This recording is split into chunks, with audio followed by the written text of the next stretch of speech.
It was the kind of morning when the desert wind carried more silence than sound, and a man's own heartbeat seemed louder than the world itself. Eli Granger, 53 years old and beaten down by the merciless West, sat on the splintered rail of an abandoned corral. His face was leathered by years of dust storms and regrets, his hands trembling from both whiskey and memories he wished he could bury. Once Eli had been a feared trail scout, the kind of man who could guide a cattle drive through Apache country without losing a steer or a soul. But time had stripped him of his usefulness, leaving him with nothing but an old colt that misfired half the time, a horse with more bones than muscle, and a sense that he was just waiting to die. He muttered to himself that life was over, and maybe the desert was finally calling him home. Yet fate in the Wild West rarely came in the form a man expected. For as he prepared to ride into nothingness, 4 women approached across the horizon, their steps firm, their eyes sharp. They were Apache widows dressed in black buckskin, carrying themselves with the quiet power of those who had lost everything, but not their fire. To Eli's shock, they did not come with arrows, curses, or scorn. Instead, they spoke a word that rattled his soul more than gunfire: husband. He laughed bitterly, thinking it some cruel joke of the sun, but their leader, a tall woman with raven black hair and scars that told of battles, fought and endured, stepped forward and declared in measured English that the spirits had chosen him.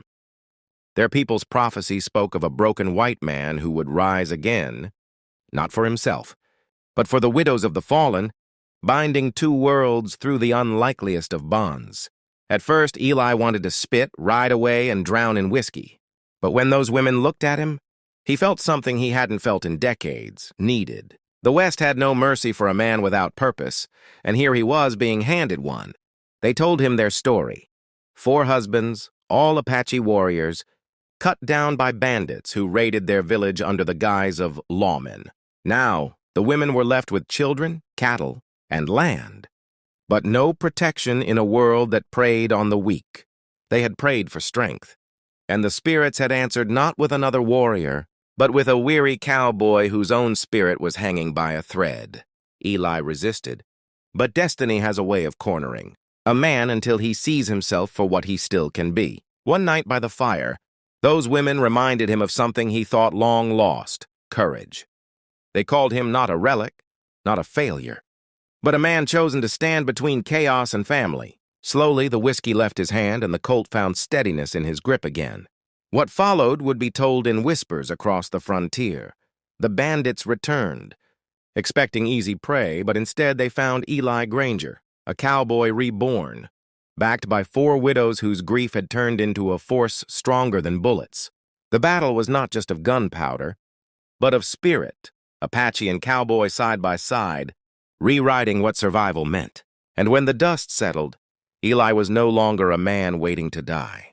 He was a husband, not to one, but to 4 women bound to him by fate, survival, and a future he never thought he deserved.